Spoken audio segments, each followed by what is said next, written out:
अस्सलाम वालेकुम, मैं हूं काशिफ रफीक। आप देख रहे हैं प्रोग्राम हर जाविये से। मुल्क की सियासत में इलेक्शन कमीशन महवर मरकज है। हर आम और खास का तवज्जो का मरकज इलेक्शन कमीशन है। तहरीक इंसाफ के इंट्रा पार्टी इलेक्शन हो या इलेक्शन वक्त पर करवाने का मामला हो, हर कोई स्पेकुलेशन तो कर सकता है, लेकिन हतमी बात तो बहरहाल इलेक्शन कमीशन की तरफ से ही आती है।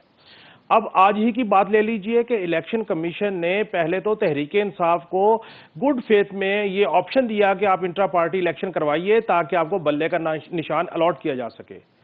जिस तरीके से इलेक्शन हुए, हमने मुतअद्दिद बार उस पर डिस्कशन की, अपने प्रोग्राम में अपने पैनलिस्ट की राय आपके सामने रखी। लेकिन आज उसमें डेवलपमेंट ये हुई कि बानी रुकन अकबर एस बाबर की जानिब से इलेक्शन कमीशन में बाज़ाब्ता तौर पर दरखास्तें जमा करवाई गई। ना सिर्फ ये कि अकबर एस बाबर बल्कि दीगर जो PTI के अरकीन हैं उनकी जानिब से भी ये दरखास्तें जमा करवाई गई और ये कहा गया कि वो इंट्रा पार्टी इलेक्शन में कंटेस्ट करना चाहते हैं। वो इलेक्शन कमीशन के पास गए, इंट्रा पार्टी इलेक्शन के हवाले से सेक्रेटेरिएट में गए, लेकिन ना तो उन्हें फॉर्म दिए गए, ना कवायद ज़वाबित की कापी दी गई और ना ही वोटर लिस्टें दी गई।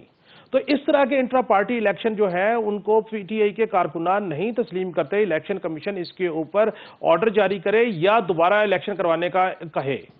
दूसरी जानिब तहरीक इंसाफ कहती है कि उनका इंट्रा पार्टी इलेक्शन बिल्कुल ठीक हुए हैं और इस तरह की जो दरखास्तें हैं, जो स्पेकुलेशंस हैं, वो हक पर नहीं, मेरिट पे नहीं।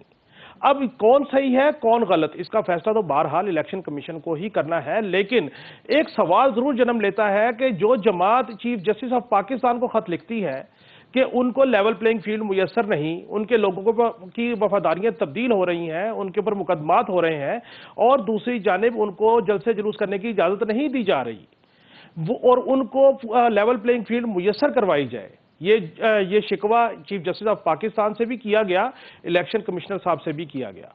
लेकिन ऐसी जमात जो खुद लेवल प्लेइंग फील्ड की मतकाजी है, वो अपने कारकुनान को इंट्रा पार्टी इलेक्शन में लेवल प्लेइंग फील्ड नहीं दे पा रही, तो क्या उनका अपना जो नैरेटिव है, जो अपना बयानिया है, वो उससे कंट्राडिक्शन में नहीं है? इस हवाले से हम अपने पैनलिस्ट से पूछेंगे, उनकी राय आपके सामने रखेंगे।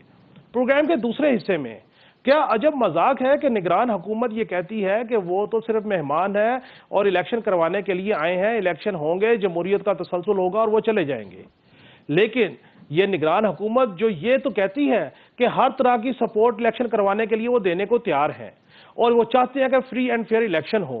उनका यह भी कहना है कि तमाम सियासी जमातों को लेवल प्लेइंग फील्ड देना भी उनका इस्तेहकाक है और वो दे रहे हैं।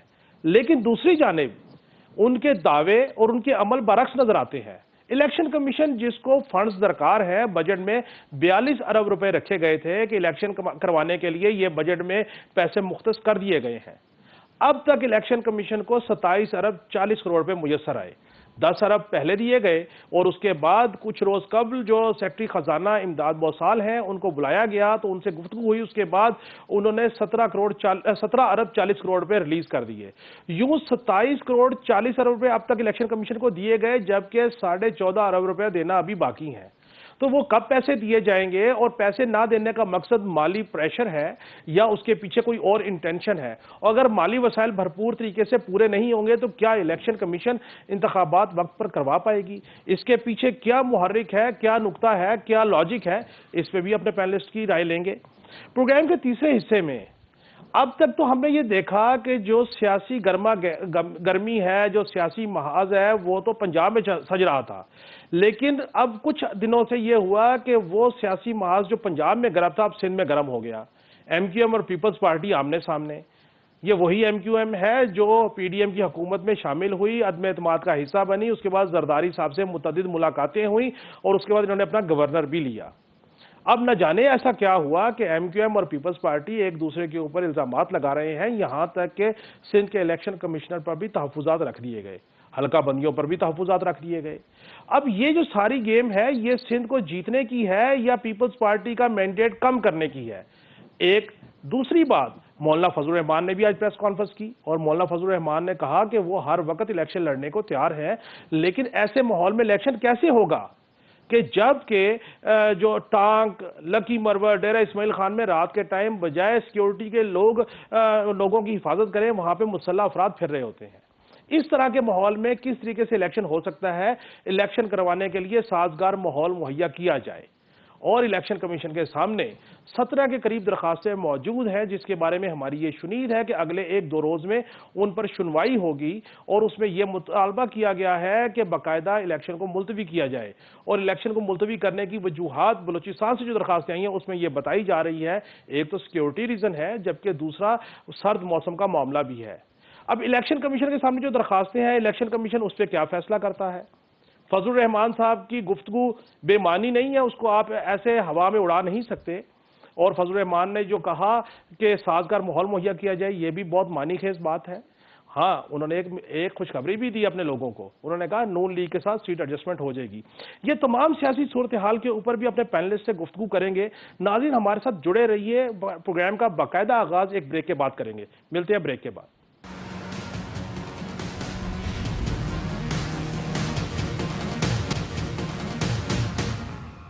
वेलकम बैक नाज़रीन।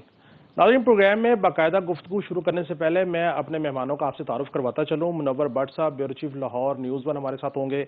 इम्तियाज़ खान फरहान कराची से bureau chief news 1 Lahore Karachi के ब्यूरो चीफ हमारे साथ होंगे। अकबर एस बाबर बानी रुकन है PTI के हमारे साथ होंगे। जामी चांडियो साहब तजियाकार है, वो हमारे साथ होंगे। अकबर एस बाबर साहब, बहुत शुक्रिया टाइम देने का। सर, ये बताइए कि आज आपने बाज़ाब्ता तौर पर इंट्रा पार्टी इलेक्शन के हवाले से एक दरख्वास्त दायर की है इलेक्शन कमीशन में, क्या प्ली ली है, उसमें क्या बैकग्राउंड है सर? जी, बिस्मिल्लाहिर्रहमानिर्रहीम। बहुत शुक्रिया काशिफ।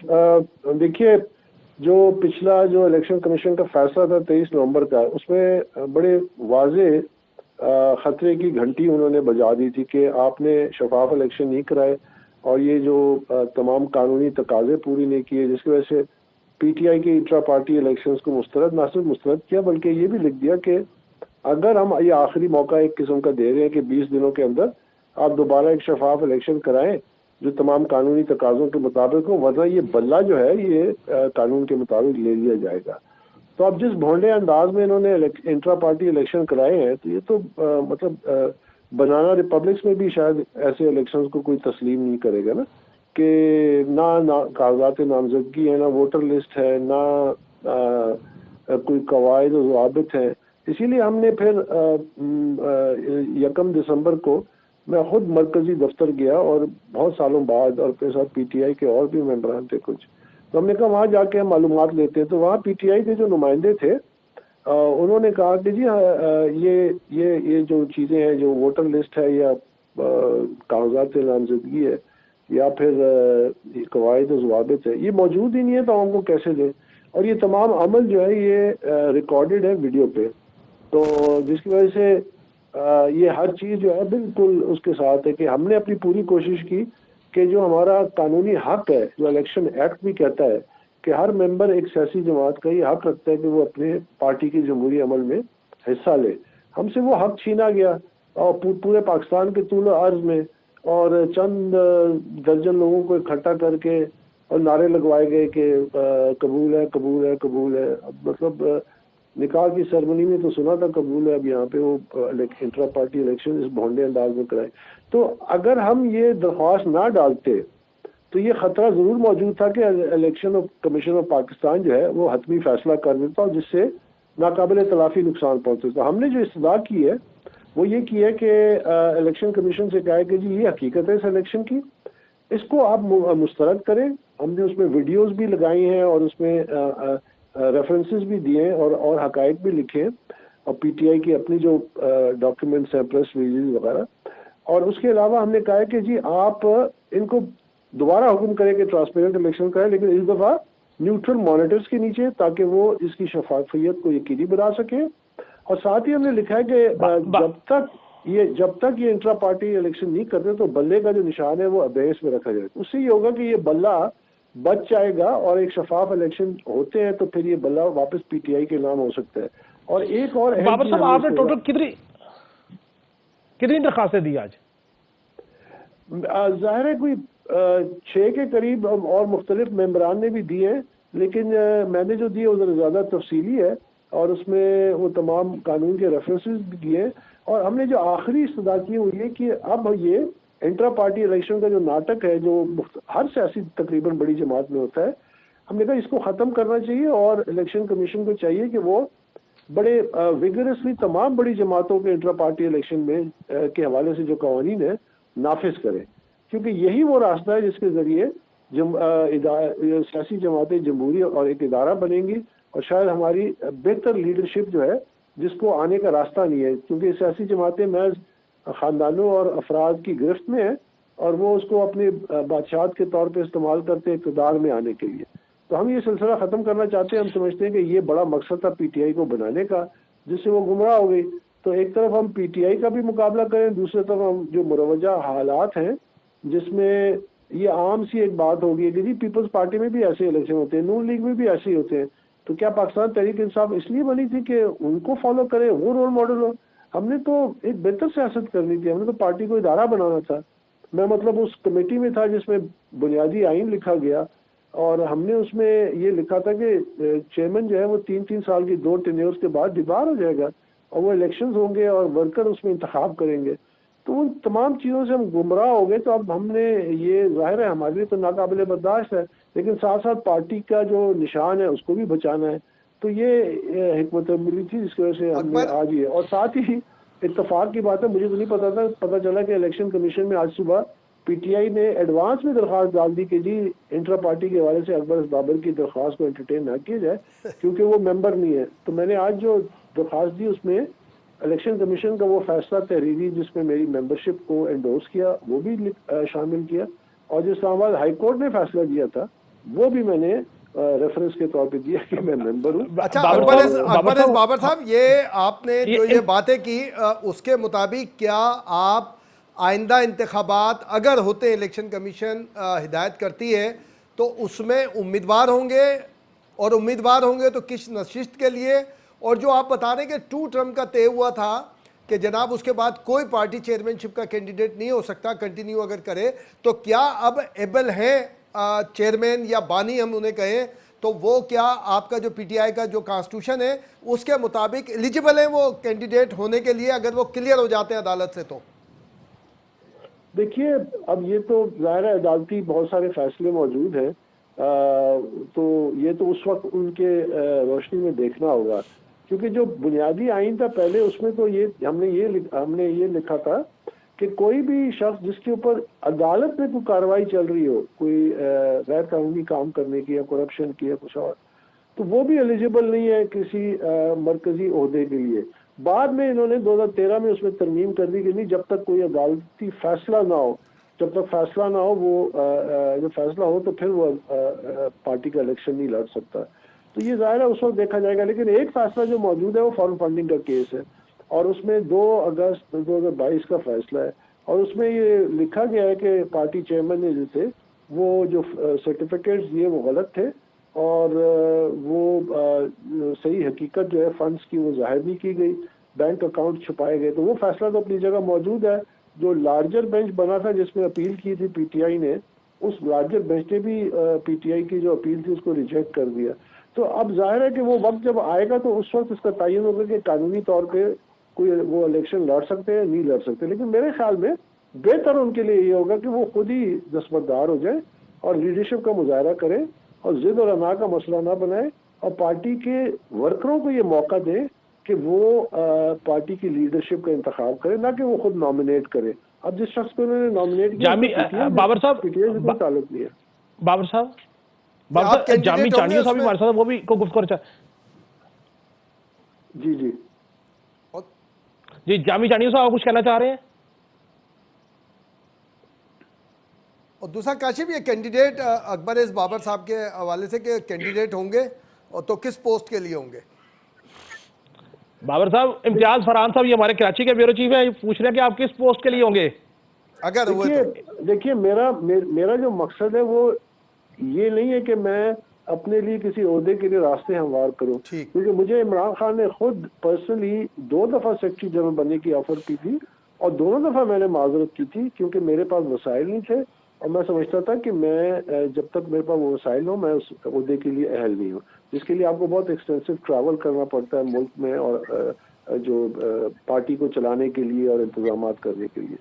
तो मुझे ज़ाती तौर पे किसी ओहदे की, मैं अगर इस पार्टी को एक जमहूरी और एक ट्रांसपेरेंट अकाउंटेबल इदारा बनाने में कामयाब हो गया, इससे बड़ी मेरी कामयाबी नहीं होगी, क्योंकि वो पाकिस्तान की सियासत को इनकलाब इनकलाबी तब्दीली होगी। नहीं सर, तो बाकी देखिए जमा अकबर एस बाबर अच्छा, साहब, आप जो ये बात मुनव्वर कर भट्ट रहे हैं साहब, तो मुनव्वर भट्ट साहब, इसमें इम्तियाज अगर भाई, जी मैं एक इम्तियाज सवाल कर भाई, लूं बस, करना चाहता हूं काशिफ फिर आपकी एक इजाजत। मैं सवाल कर लूं जी कि अकबर एस बाबर साहब जो जी जी आपने पिटीशन फाइल की, फॉरेन फंडिंग केस प्रूव हो गया, उसके बाद तो ये जमात पीटीआई तो खत्म हो गई एक तरह से, ना ट्रांसपेरेंट रही ना क्लियर रही किसी तरह से, वो उसके ऊपर साबित हो गया फॉरेन फंडिंग केस और आप ही की एप्लीकेशन पर।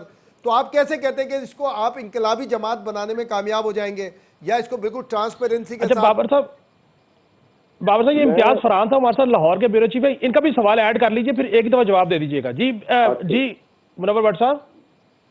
मेरा मेरा बड़ा मुख्तसर सा मासूमाना सा सवाल है कि पार्टी में रुकनीत बरतरफ करने का तरीकाकार क्या है, और दूसरा ये कि अगर पार्टी अपने प्रोसीजर को ऑप्ट करके किसी रुकन को बरतरफ कर देती है तो क्या वो अदालत की स्टे से या अदालत के हुक्म से पार्टी का रुकन रह सकता? जी बाबर वास्तव साहब। में ये जी बिल्कुल, देखिए जो मुरवजा तरीक़ाकार है वो तो यही है कि जो कानून कहता है कि जी जो पॉलिटिकल पार्टी ऑर्डर था तो उसके बाद इलेक्शन एक्ट 2017, उसमें तो यही है कि अगर आपने किसी मेंबर को निकालना है तो पहले आप शो कॉज देंगे, उसके बाद हेयरिंग करेंगे और फिर उसके बाद उसको अपील का मौका देंगे, और फिर जो भी मिजाज अथॉरिटी है पीटीआई की, वो पीटीआई की नहीं किसी भी सियासी जमात की, वो फिर हतमी फैसला करते हैं कि ये मेंबर है या नहीं है। तो मेरे खिलाफ तो इस किस्म की कोई कार्रवाई हुई नहीं ना। देखिए एक दावा है जो मीडिया में करते हैं, अब उन्होंने मीडिया में दावा किया, फिर इलेक्शन कमीशन ने मई 2017 में तफसीली फैसला दिया कि अकबर बाबर पार्टी का मेंबर है, किसी किस्म का कोई सबूत ही नहीं है कि पार्टी से निकाला गया है। फिर सिंगल इस्लामाबाद हाई कोर्ट के बेंच ने मोहसिन अख्तर कियानी में उन्होंने यही फैसला किया, इसको एंडोर्स किया, फिर डबल बेंच ने ये फैसला किया। तो जाहिर है जो जस्टिस अतर मिनल्ला के नीचे था, वो चीफ जस्टिस थे, तो जाहिर है उन्होंने उनके सामने तमाम शवाहिद रखे गए और ये चीज़ें उसमें मौजूद नहीं थी। तो इनका झूठा दावा है, ये महज प्रोपेगेंडे के लिए, कैरेक्टर असैसिनेशन के लिए ये इस्तेमाल करते हैं, इसकी कोई हैसियत नहीं है। यही वजह है कि आज मैंने जब ये दरख्वास्त जमा कराई तो मैंने उसके साथ ये जो इलेक्शन कमीशन का फैसला था मेरी मेंबरशिप के हवाले से और हाई कोर्ट का, वो भी साथ लगा दिया, क्योंकि मुझे इसका अंदाजा था और बाद में मुझे पता चला कि पीटीआई ने इन एडवांस आज एक दरख्वास्त डाली है कि अकबर बाबर की ये जो दरख्वास्त आने वाली है ये उसको एंटरटेन ना किया जाए, क्योंकि वो मेंबर नहीं। आप अंदाजा लगाएं कि इनके खौफ और राज का आलम क्या है। तो जाहिर है ये जामी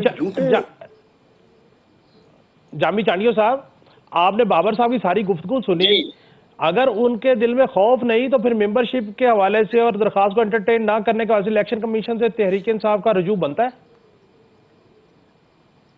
देखें काशिफ साहब, मैंने बहुत बात तफसील से सुनी बाबर साहब की। मेरी गुजारिशात ये है कि एक तरफ तो मैं बाबर साहब को अप्रिशिएट करता हूँ कि उन्होंने इस जुर्रत का मुजाहरा किया कि उन्होंने पार्टी के इंट्रा पार्टी इलेक्शंस की जो शफाफियत है उसके बारे में बुनियादी सवाल उठाया। ये तो खैर इसको हम अप्रिशिएट करते हैं। और दूसरी तरफ ये भी है कि इसमें कोई शक नहीं है कि पाकिस्तान की तमाम पावर कॉरिडोर्स की जमातें, चाहे पाकिस्तान पीपल्स पार्टी हो, चाहे PMLN हो, चाहे PTI हो, वो अपने मंशूर और आइन पर को कभी वैल्यू नहीं करती। वो अपने मंशूर और आइन को एक प्रोटोकॉल, एक फॉर्मेलिटी के तो रखती हैं। इसलिए ये कोई नई बात नहीं है कि PTI के इंतखाबात वैसे ही हुए हैं जैसे पार्टियों के इंतखाबात होते हैं। अब जो मैं बात करने जा रहा हूँ ये है कि देखिए, बाबर साहब से मेरी गुजारिश ये है कि आपको ये कोई अचानक से तो नहीं मालूम हुआ कि आपकी पार्टी में एक फ़र्द की इजारादारी रही है मुकम्मल तौर पर।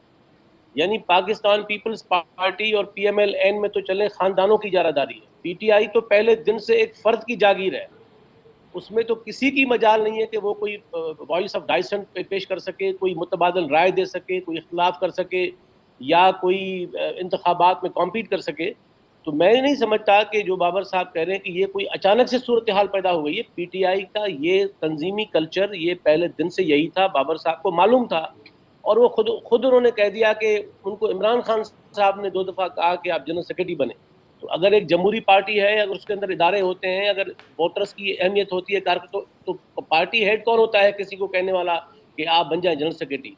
मेरा ये कहना है कि ये सारे की जो सारी सूरत हाल है, ये इस मुल्क के अंदर जो सियासी जमातों का अंदरूनी सियासी तंजीमी कल्चर है उसके बारे में बड़ा सवालिया निशान है, और उसमें ये तमाम जमातें एक सफ पे खड़ी हुई हैं, एक पेज पे खड़ी हुई हैं।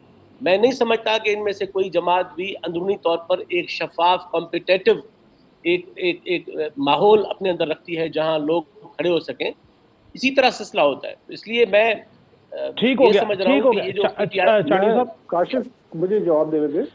जी जी जी जी। आप सही, आप देखिए, मैं थोड़ा सा इसकी मैं आपको क्लैरिफाई कर लूँ इस हवाले से कि जब पार्टी में ये मामलात उठते थे और तो इमरान मुझे हमेशा कहते थे कि अकबर इस वक्त ये मसाइल ज़्यादा मत उठाओ, मसलन करप्शन के या अकाउंटेबिलिटी के या ट्रांसपेरेंसी के। उनके बड़े पेट अल्फाज होते थे कि Akbar either they will be reformed और दे विल बी रिमूव्ड, लेकिन अभी इसको मत ज़्यादा इस पे वो करो क्योंकि पार्टी बहुत छोटी है, इसको ग्रो करने दो, इसको ब्लॉसम करने दो। तो वो वक्त फिर लेकिन 2011 में आया जब पार्टी ने जब लाहौर और उससे पहले जो ग्रास रूट एक स्वेल ऑफ सपोर्ट आई ना, तो उस वक्त फिर मैंने ये स्टैंड लिया कि अब ये बहाना नहीं चलेगा। और जब मैंने स्टैंड लिया तो जाहिर है उस वक्त से आज तक मैं इसी उस जद्दोजहद में लगा हूँ। जहाँ तक डिसीजन मेकिंग का ताल्लुक है, थोड़ा फर्क यकीनन था, बल्कि बहुत बड़ा फर्क था। इमरान खान जो आपको आज नजर आता है हमारे सामने, वो he was first amongst equals. मैं आप एक कॉलम नवीस है हारून रशीद साहब, आप उनसे पूछ लीजिए।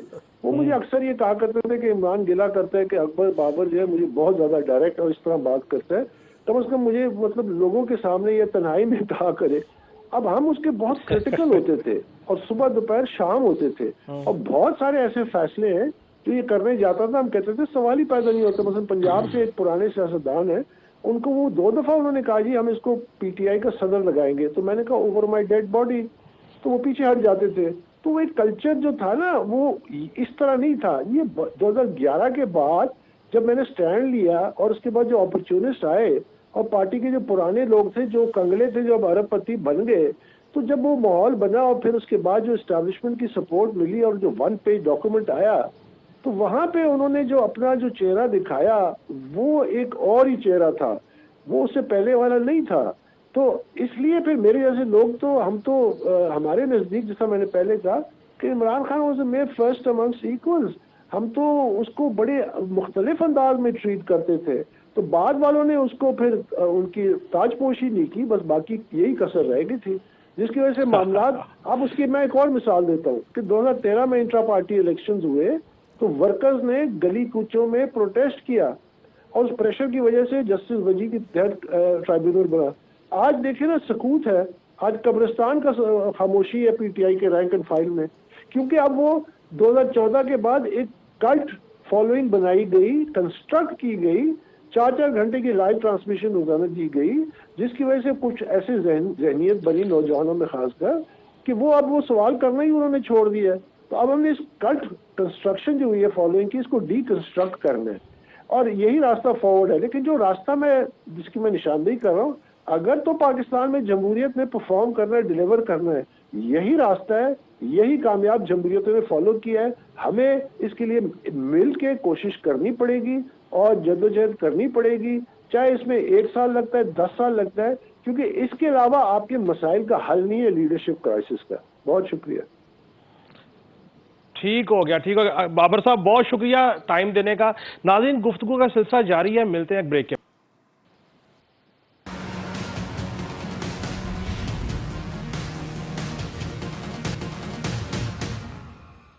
वेलकम बैक नाज़रीन। जामी चांडियो साहब, आपके सामने सवाल रखना चाहूंगा कि इलेक्शन कमीशन ने पैसों का तकाजा किया, पहले 10 अरब दिए गए, अब फिर उनको 17 अरब 40 करोड़ दिए गए, टोटल 27 अरब 40 करोड़ दिए गए हैं, 42 अरब रुपया रखा गया। ये निगरान हुकूमत सिर्फ गुफ्तम नशिस्तम बर्खास्तम भी सपोर्ट कर रही है, सारे पैसे देने में क्या कबाहत है? देखिए काशिफ साहब, आप मुझसे बेहतर जानते हैं कि जो मौजूदा मुल्क के हालात हैं, रियासत के हालात हैं, उसमें ये जो केयर टेकर गवर्नमेंट्स हैं वो क्या कोई खुद मुख्तार हुकूमतें हैं, कोई अपनी जितना भी महदूद उनका मैंडेट है। ये तो उनके आने से पहले भी बात बड़ी वाज़ेह थी, उनके आने के बाद जो चेहरे आए तब भी बात वाज़ेह हो गई कि ये जो केयर टेकर गवर्नमेंट्स हैं, चाहे सूबों में हों चाहे मरकज़ में हों, वो एक एजेंडा का हिस्सा थी और जाहिर है कि उससे पहले लेजिस्लेशन करवाई गई पिछली हुकूमत के तवस्सुत से पार्लियामेंट में। तो सबसे पहला सवाल तो एक ये उठता है कि ये क्या जो मौजूदा हुकूमतें हैं, क्या ये कोई अपने महदूद मैंडेट के अंदर भी खुद मुख्तार हुकूमतें हैं? मैं नहीं समझता कि ये हुकूमतें खुद मुख्तार हैं। और ये एक बात। दूसरी बात कि जब ये हुकूमतें अपना जो बुनियादी उनका काम है कि सवाए मतलब इंतखाबात शफाफ करवाएं, आप देखें कि जब से हुकूमतें आई हैं सवाए इंतखाबात के वो मुश्ताक यूसुफी ने एक बड़ी दिलचस्प बात कही थी कि और उनकी गाड़ी में सवाए हारून के हर चीज़ बचती थी। तो ये जो हुकूमतें हैं ये भी सवाए इंतखाबात के बाकी हर चीज़ में इनकी दिलचस्पी है, इनके हर मामलात में दिलचस्पी है। वो ज़मीनें बांटते फिर रहे हैं, वसाइल बांटते फिर रहे हैं, सियासी फैसले करते फिर रहे हैं। तो मैं नहीं समझता कि ये जो हुकूमतें हैं वो इस काबिल हैं या इतनी खुद मुख्तार हैं या जेन्युइन हैं अपने महदूद मैंडेट के अंदर भी। वो एक एजेंडा का हिस्सा है और वही एजेंडा है कि जिसके बारे में ये डाउट मौजूद है कि इंतखाबात जो है वो शफाफ होंगे नहीं होंगे, वो ट्रांसपेरेंसी कितनी इंश्योर होगी। तो मैं बिल्कुल ये समझता हूँ कि ये जो इलेक्शन कमीशन को वसाइल बर वक्त ना देने का जो मामला है या उनको उनके साथ जो उनकी जो तकाजे हैं इलेक्शन के, तो यही सूरत हाल नजर आ रही है कि हुकूमतें जो मौजूदा हैं वो इंतखाबात के सवाए हर चीज में उनकी दिलचस्पी है जो उनको कहा जा रहा है। लेकिन मैं नजर नहीं आ रहा कि सरजमीन पर उनका कोई इफेक्टिव, कोई जेन्युइन, कोई क्रेडिबल रोल हो इंतखाबात की शफाफियत को यकीनी बनाने में। मुनव्वर भट्ट साहब, जामी चांडियो साहब की गुफ्तगू आपने सुनी, आपके सामने भी यही सवाल है। 42 अरब रुपया पीडीएम की हुकूमत रख के गई, अब मांगने पे 17 अरब 40 करोड़ मिले, 27 अरब अब तक गए, पैसे क्यों नहीं दिए जा रहे? तो मिल जाएंगे ना, अभी प्रोसेस थोड़ी शुरू हुआ। अभी तो ये एक अकाउंट से दूसरे अकाउंट में पैसे ट्रांसफर हुए।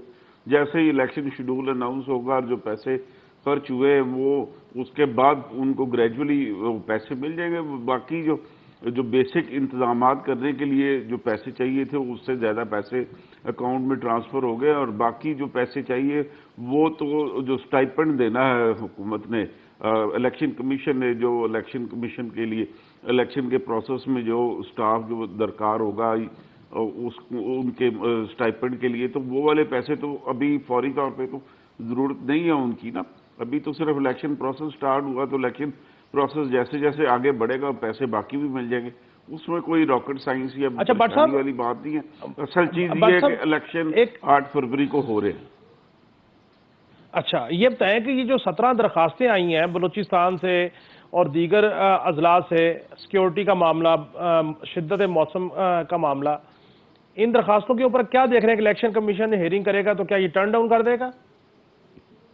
मुझे यही गुमान है कि भी इलेक्शन कमीशन जो है वो इन दरखास्तों को बिल्कुल वो किसी खातर में नहीं लाएगा, और अगर वाकई ही किसी जगह पे कुछ सीरियस प्रॉब्लम हुई है तो वो फिर इलेक्शन प्रोसेस जब स्टार्ट होएगा तो उसके दौरान वे फिर वो जो डेवलपमेंट होती है उसके मुताबिक फैसले होंगे। अभी 2-3 अजला जो केपी के बताए जा रहे या अपना बलूचिस्तान के बताए जा रहे हैं, तो उसकी वजह से आप पूरे मुल्क में एक इलेक्शन का प्रोसेस उसको तो नहीं रोक सकते या डिले कर सकते। और दूसरी इस बात की क्या गारंटी है कि 2 महीने के बाद या 10 दिन के बाद या 20 दिन के बाद वहाँ पे लॉ एंड ऑर्डर जो इस कदर मिसाली हो जाएगा कि भी कैंडिडेट्स के तमाम शिकवे शिकायत ख़त्म हो जाएगी। तो ये वाली सूरत हाल है। ये लॉ एंड ऑर्डर के नाम पे, ये बरतानिया में तो वर्ल्ड वार 2 के दौरान भी इलेक्शन हुए थे, तो यहाँ पे तो कोई इस तरह की सूरत हाल नहीं है। तो ये वाला चीज़ है, इलेक्शन होने चाहिए, ये मुल्क के फेट के लिए बड़े इंपॉर्टेंट है, और ये पॉलिटिकल प्रोसेस चलेगा तो मुल्क की इकोनॉमी चलेगी। ये यहाँ पे अब आपको सिस्टम को ट्रैक पे लाना है।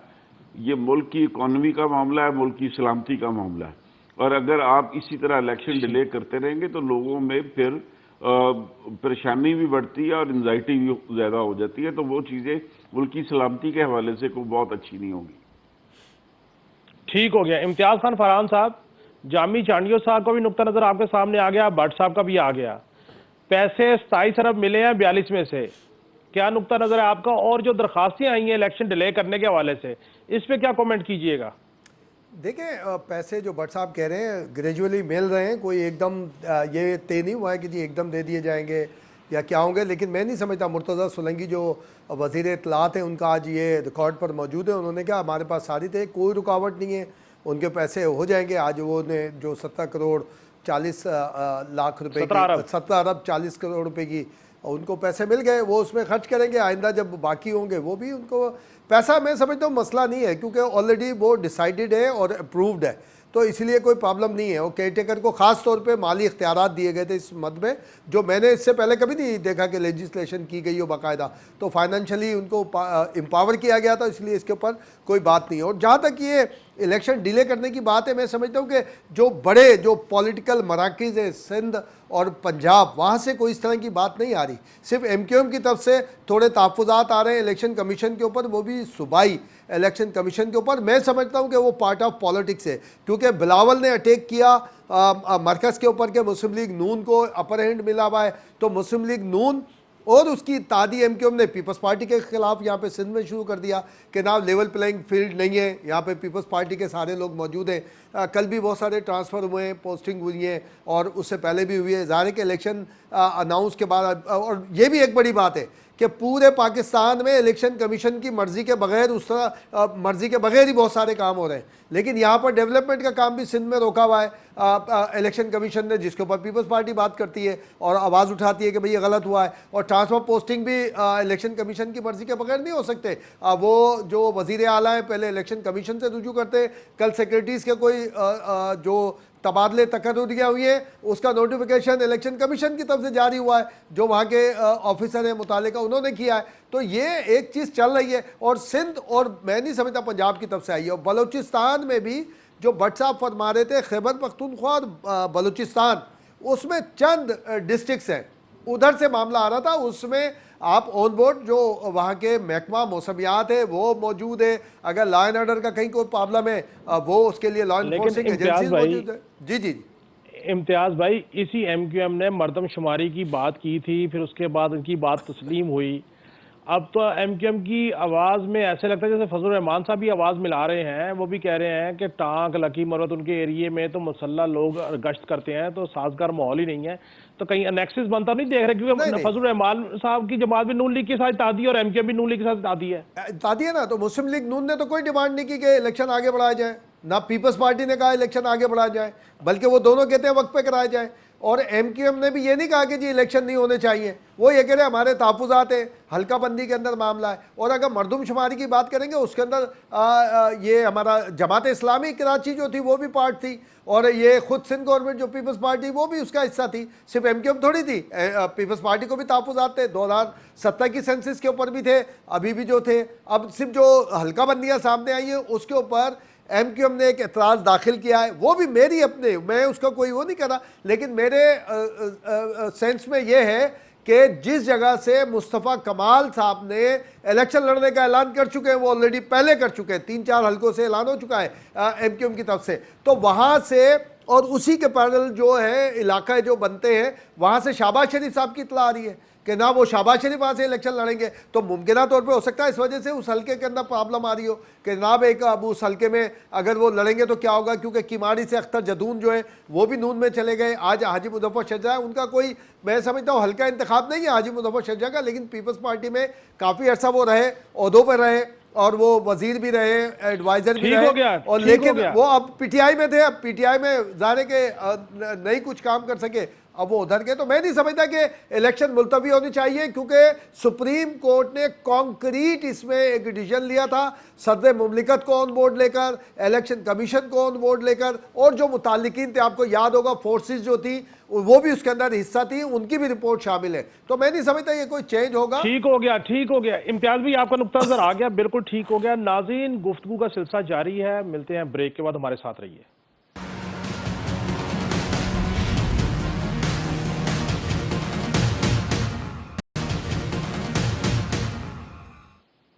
वेलकम बैक नाज़रीन। इम्तियाज खान फरहान साहब, आपके पास आऊंगा। ये जो इलेक्शन से कबल ये जो सियासी महाज गरम है, पंजाब की जंग अब सिंध में नजर आती है, MQM और पीपल्स पार्टी आमने सामने है, और इधर लेवल प्लेइंग फील्ड का शिकवा पीपल्स पार्टी का मरकज में है तो उधर सिंध में है। ये क्या गुफ्तगू है या इसमें वाकई कोई हकीकत है? है, कभी भी नहीं रही पीपल्स पार्टी के साथ। इक्तदार में ज़रूर रही है, 2010 तक इक्तदार में थी पीपल्स पार्टी के साथ, 2 मरतबा वो इक्तदार में शामिल हुई है, उससे पहले भी रही है। अगर 88 की गवर्नमेंट हम देखें तो उसमें भी थी, उसमें बदतरीन इख्तलाफ हुए थे, माहिदा टूट गया था, फिर एक माहिदा कराची अमल में लाया गया, कायम अली शाह को हटा के आफ्ताब शबान मिरानी को लाया गया और उसके ऊपर माहिदा हुआ था। उसके बाद फिर जब पीपल्स पार्टी की गवर्नमेंट आई थी तो उसमें थे वो शामिल थे। 2010 तक तो मुस्तफ़ा कमाल जब नाजिम थे कराची के, और वो पीपल्स पार्टी में MQM में हुआ करते थे। MQM हमेशा पीपल्स पार्टी के खिलाफ रही है, और लेकिन इस मरतबा MQM की रिवायत में यह तब्दीली आई है कि बिफोर इलेक्शन उसने किसी जमात से कोई एग्रीमेंट किया, माहिदा किया, एडजस्टमेंट किए, वो मुस्लिम लीग नून है, और फिर वो GDA से मिलने गए, फिर वो उसके साथ साथ जो GDA की और दूसरी जमातें उनके साथ, JUI के साथ उनका मामला हुआ है। और ये वो सारी जमातें हैं जो शुरू से पीपल्स पार्टी की मुखालिफ रही हैं, चाहे उसमें मुस्लिम लीग फंक्शनल ले लें आप, चाहे उसके अंदर JUI भी पूरी की बात नहीं कर रहा। ये डॉक्टर खालिद महमूद सुमरो थे, मौलाना अरशद महमूद सुमरो के वालिद, वो भी शहीद रानी मोहतरमा बेनज़ीर भुट्टो के खिलाफ हमेशा इलेक्शन लड़ते थे और बहुत नेक टू नेक मुकाबला होता था। बिलावल का अरशद सुमरो से होता है। तो मैं नहीं समझता कि ऐसी कोई मुस्लिम पीपल्स पार्टी के लिए कोई मुश्किल है, ये सारे उनके रवायती मुखालिफ है। अब आ रहा है जो यहाँ इलेक्टेबल्स है कि इलेक्टेबल्स जो हैं वो दूसरी साइड चले जाए। तो अभी तक जो सिंध के इलेक्टेबल्स हैं जो नून से रुजू भी कर रहे हैं, वो भी वही हैं जो हमेशा से पीपल्स पार्टी के मुखालिफ रहे, और कोई जीत जाता है, कोई नहीं जीत पाता। ठीक हो गया फरहान साहब। चांडियो साहब, आप क्या कहेंगे इसके ऊपर? MQM और पीपल्स पार्टी लफ्जी गोलाबारी है या वाकई कोई इख्तलाफ शदीद है? देखिए काशिफ साहब, जो इम्तियाज ने बात की, मेरे ख्याल से वो बात बड़ी उसने दुरुस्त की है कि जो सफबंदी अब नजर आ रही है इंतखाबात करीब आने से, वो कोई नई नहीं है। और ये सफबंदी हम 1988 से लेकर मुख्तलिफ सूरतों में देखते आ रहे हैं कि पाकिस्तान पीपल्स पार्टी सूबे की सबसे बड़ी जमात के तौर पर मौजूद है, और सामने MQM, और उस ज़माने में PML फंक्शनल, फिर GDA, कभी PMLN, कभी PMLQ, मुख्तलिफ ग्रुप जो है वो जाहिर है। ये तो ये सफबंदी ये JUI ये लोग वही हैं, पार्टियां वही हैं। जो इस सूरत हाल में मैं समझता हूँ दो चीज़ें बड़ी दिलचस्प है उसमें, वो ये है कि पाकिस्तान पीपल्स पार्टी की जो इलेक्टोरल स्ट्रेंथ जो उन्होंने मेंटेन की हुई है, मैं समझता हूँ कि ठीक है, उस पार्टी का हक है। लेकिन वन पार्टी हेजेमनी मुस्तकिल तौर पर अगर किसी सियासी निज़ाम में रहे तो जाहिर है कि फिर वो डेमोक्रेसी का स्पिरिट मर जाता है। तो एक, और फिर पीपल्स पार्टी को भी ये एक बहुत उनका हमेशा से उनको एक एहसास तकब्बुर या ओवर कॉन्फिडेंस रहा है कि चूंकि उनके सामने कोई बड़ी मुकाबले में कुव्वत नहीं है, तो इसलिए उनकी गवर्नेंस पे या उनके तर्ज हुक्मरानी पर, उनकी सियासत पर भी कोई बड़ा असर दबाव का पड़ता नहीं है। इस लिहाज से तो ठीक है कि ये जो उनके सामने सब बंदी हो रही है जो नई नहीं है, तो कम अज कम एक कॉम्पिटेटिव फिजा बनाएगी। लेकिन जो इम्तियाज बात कर रहे थे वो मैं ये कहूँगा कि MQM की आपने बात की, मैं उस पर कमेंट करूँ कि देखिए MQM की तारीख ये है कि वो किसी भी 88 से लेकर PTI की गवर्नमेंट तक वो किसी भी हुकूमत के साथ इत्तेहाद करती है और वो लंबा नहीं चल पाती। वो MQM की हिस्ट्री है। ठीक हो गया। अब देखेंगे क्या सूरत हाल आगे बनती है। और पाकिस्तान पीपल्स पार्टी के बगैर MQM का गुजारा कभी नहीं होता। बिल्कुल सही। ये हमेशा ठीक हो गया भट्ट साहब। ठीक हो गया जामी साहब, ठीक हो गया। भट्ट साहब, क्या नून लीग सिंध में अपने इत्तेहादियों के जरिए पीपल्स पार्टी को स्क्रू कर रही है? नहीं, स्क्रू करना नेगेटिव बात है कि मुस्लिम लीग नून सिंध में अपनी जो है वो पार्टी को मजबूत करने और हुकूमत बनाने की एक एफर्ट कर रही है, और ये तमाम सियासी जमातों का हक होता है।